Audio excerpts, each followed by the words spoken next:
The silence wasn't supposed to happen. Not on Family Feud, not with Steve Harvey at the helm. But when 67-year-old Elena Vasquez stood frozen at the Fast Money podium, her eyes searching desperately for words that had vanished like morning mist, the entire studio held its breath. What started as America's favorite game show was about to become something far more profound, a classroom where the most important lesson wouldn't come from any textbook. It was a Thursday afternoon at the Family Feud studios in Atlanta. The energy was electric, as it always was when families gathered to compete for the $20,000 prize. The Vasquez family had driven 12 hours from San Antonio, Texas, squeezed into an old Honda Pilot that had seen better days. 5 generations of teachers, all carrying the dream that this moment could change their family's financial struggles forever. Elena Vasquez sat in the center of her family's section, her silver hair carefully styled, wearing the navy blue dress her granddaughter Sophia had picked out specially for the show. At 67, she carried herself with the poise of someone who had spent 4 decades commanding classrooms, shaping young minds, and believing that education could transform lives. But today, something was different. Today, the words weren't coming as easily as they once had. The game had progressed normally through the first 4 rounds.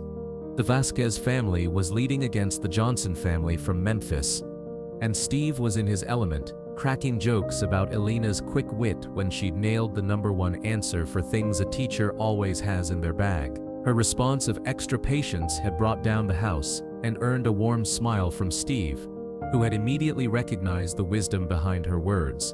During family introductions, Steve had been particularly charmed by Elena. There was something about retired teachers that always drew his attention. Maybe it was their natural authority, or the way they could command respect without raising their voice. Or perhaps it was because they reminded him of the educators who had shaped his own life. "And Mrs. Elena," Steve had said during the opening segment, "I understand you were a teacher for 40 years. What grade did you teach?"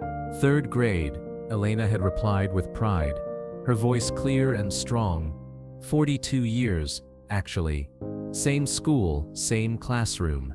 I watched 3 generations of families come through my door." 42 years, Steve had exclaimed, his admiration genuine. "That's not just a career. That's a calling. What made you finally retire?" Elena had paused then, just for a moment, and something had flickered across her face. A shadow that the cameras caught, but the audience didn't quite understand. "Well," she had said softly, "sometimes you know when it's time to pass the torch to younger hands." Now, as the Fast Money round began, that shadow was about to reveal itself in the most heartbreaking way possible. Elena's granddaughter Sophia, a 28-year-old 4th grade teacher herself, had gone first in the Fast Money round. Following in her grandmother's footsteps, Sophia had scored a solid 27 points, leaving Elena needing just 73 points to secure the victory. It should have been straightforward. Elena had been answering survey questions with confidence all afternoon, her responses quick and insightful, drawing from decades of understanding human nature. Steve stood beside Elena at the Fast Money podium, his trademark energy filling the space between them. "All right, Mrs. Elena," he said with that infectious smile. "You need 73 points to win $20,000 for your family. You ready?" Elena nodded, gripping the podium with hands that had written countless lesson plans, graded thousands of papers, and comforted hundreds of crying children. "I'm ready, Steve. Here we go. 20 seconds on the clock. Name something a teacher needs to be successful." Elena's mouth opened, but no sound came out. The words were there, somewhere in her mind, but they seemed to be floating just out of reach. She blinked, confused, as if trying to clear a fog that had suddenly descended. "Patience," she finally whispered, her voice smaller than it had been all day. "Good answer," Steve announced, but he was already noticing something different in Elena's demeanor. "Name something people do when they're stressed." Again, that pause, longer this time. Elena's hands began to tremble slightly, as she searched for an answer that should have come easily. In the control room, producers leaned forward, sensing something unusual was happening. "Worry," she said. but her voice was shaking now. Name a reason why someone might forget an appointment. This time, the pause stretched on. The studio audience, which had been murmuring supportively, fell completely silent. Elena stared at Steve with eyes that held a deep, frightening confusion. It was as if she was looking at a stranger. I don't, she began, her voice barely audible. I'm sorry, what was the question? Steve's expression changed immediately. In 40 years of hosting, he'd seen contestants get nervous, freeze up, even faint from excitement. But this was something else entirely. This was a woman who moments ago had been sharp as a tack, suddenly lost in her own mind. The timer continued counting down, but Steve made a decision that defied every rule of television production. He looked directly at the timekeeper and made a cutting motion across his throat. "Stop the clock," he called out, his voice carrying an authority that silenced everyone in the studio. Steve stepped closer to Elena, close enough that their conversation wouldn't be picked up by the main microphones. "Mrs. Elena," he said gently, "are you feeling all right?" Elena looked up at him, and for a moment, her eyes cleared. But what Steve saw in them wasn't confusion. It was fear. Pure, raw fear of a woman who was watching her own mind betray her.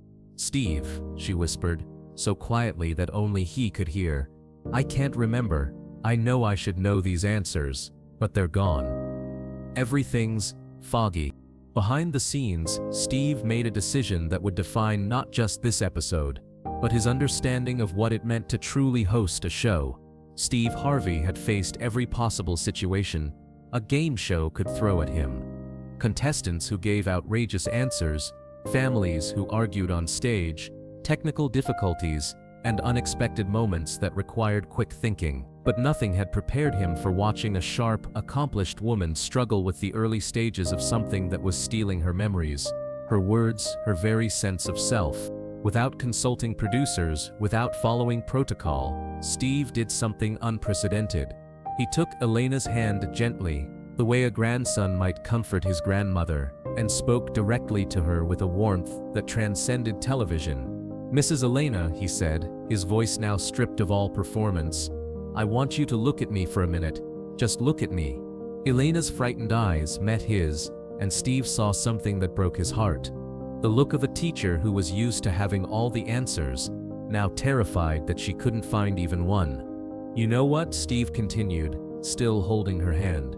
"Forget the questions. I want you to tell me about your classroom. Tell me about your students." For a moment, Elena just stared at him.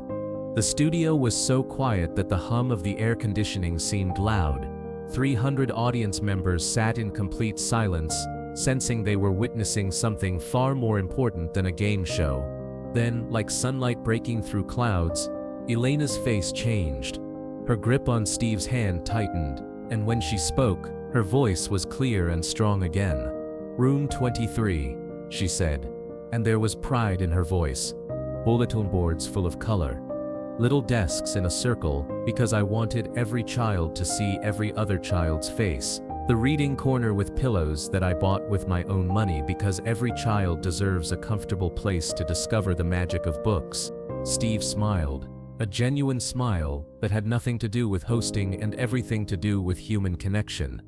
"Tell me about the children." "Oh, the children." Elena's voice grew stronger with each word. 8-year-olds who came to me afraid they weren't smart enough, and left knowing they could conquer the world.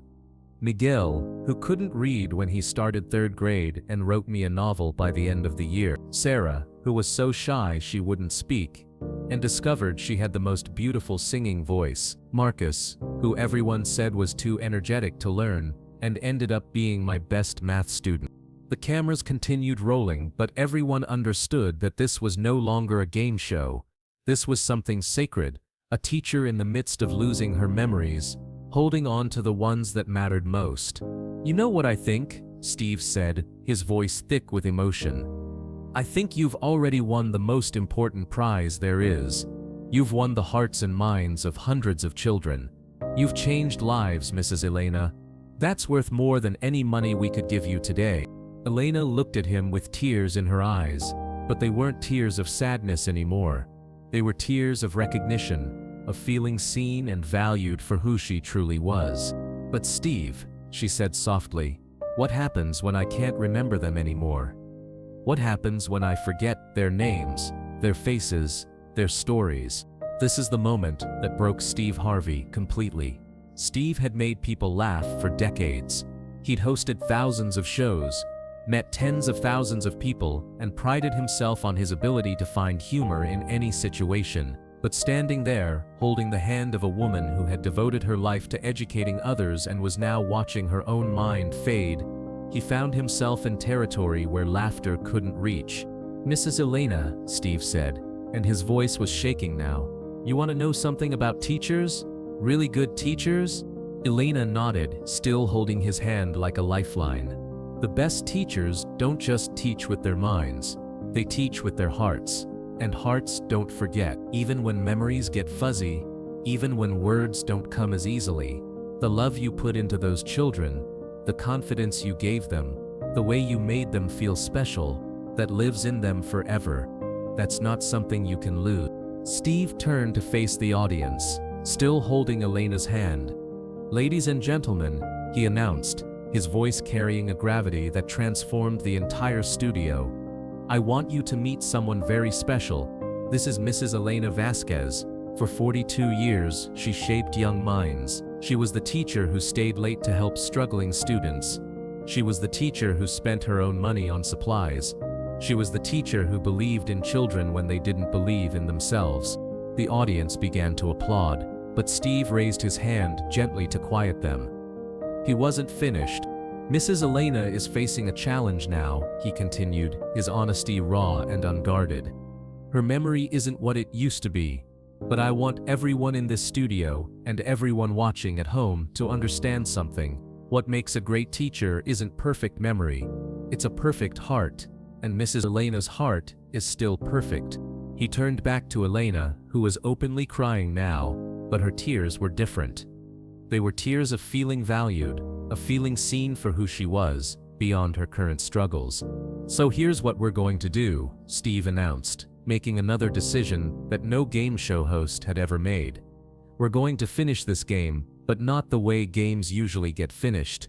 Mrs. Elena, I'm going to ask you one question, and it's the only question that matters." Elena wiped her eyes and looked at him expectantly.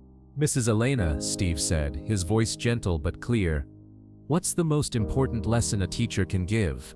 Without hesitation, without confusion, without any of the fog that had clouded her mind moments before, Elena answered with a voice that carried the authority of 4 decades in the classroom.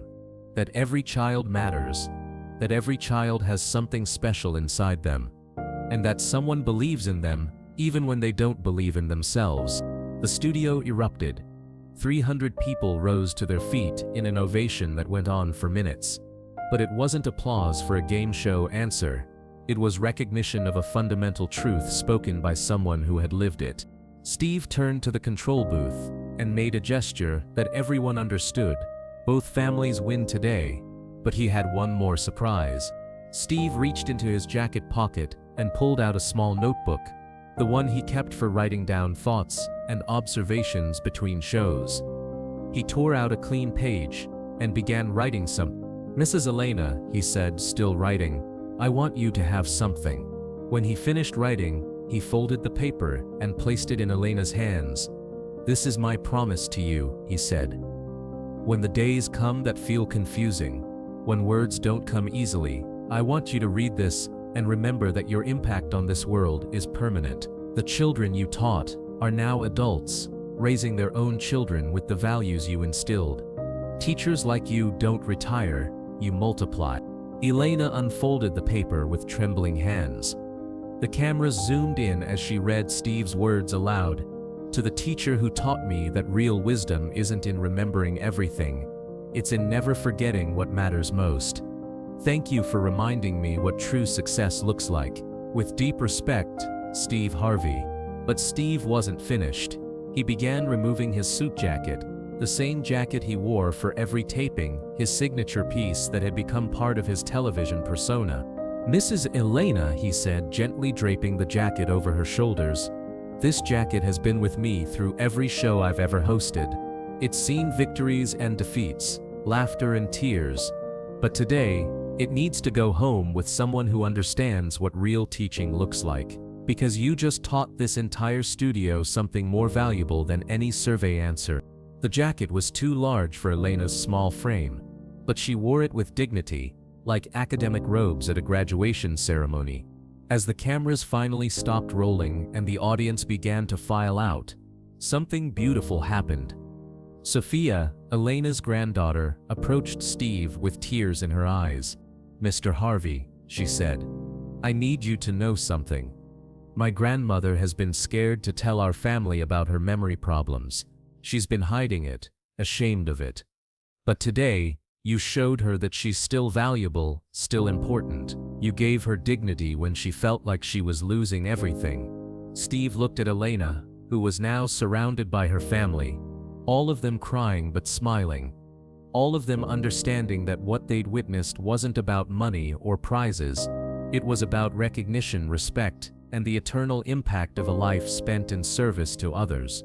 6 months later, the episode aired exactly as it happened, with no editing to remove Steve's unprecedented decision to stop the game. The response was unlike anything in game show history. Teachers from around the world sent letters sharing their own stories of struggling with memory issues, early retirement, and the fear of being forgotten. Elena's episode sparked a national conversation about the value of educators and the challenges faced by aging teachers.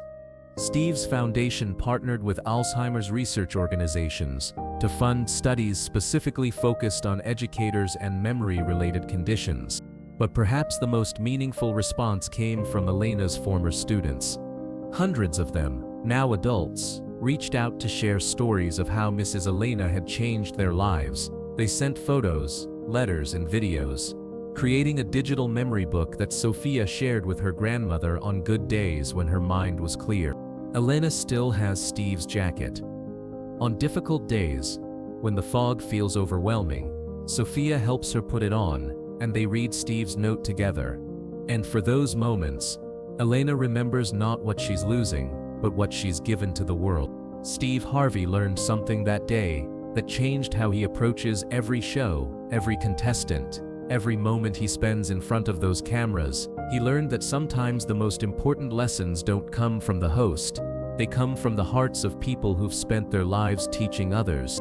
The notebook page Steve gave Elena hangs framed in her kitchen, next to 42 years of class photos. It's a reminder that some victories aren't measured in dollars or points, but in moments when someone sees your worth and reflects it back to you with such clarity that even a fading memory can't diminish its truth.